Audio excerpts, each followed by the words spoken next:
ole hei hi kan in kalna chabi kha kutum ti deuh thaw ni a an lo ti chi a khong e mon pai don ni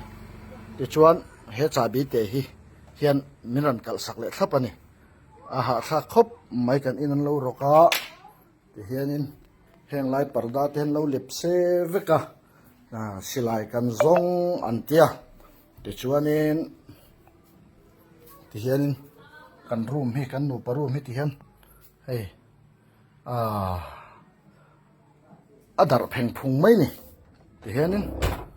noi mena kan nu paruma an lo lu ta ti chuan hei almera dar thalang hi hei hi helai dar thalang hi an lo chu ke a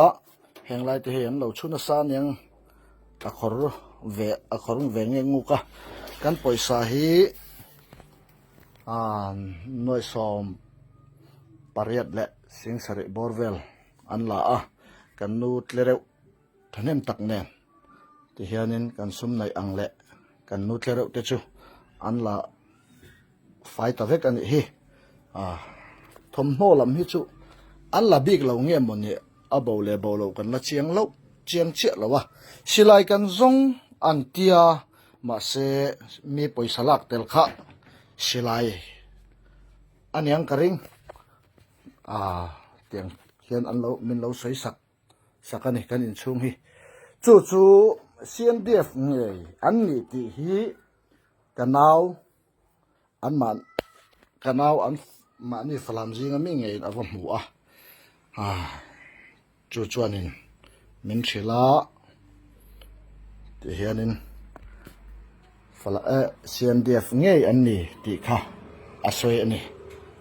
chuan kan thenom khowenga po hen mutuan lo tam khop maya kan thenom khowenga mi te po in CNDF nge an ni form ha thak pin an lu te an tia te chuanin an ron kal that le don khan cha bi kha kan thenom pan lo pe a tiang hianin kan thenom pa cha bi chon ron pe thlap ani ha tha khop mai pe thlap si in poisa po an ru thlap ani hi ti hian kan almera ten lo hai veka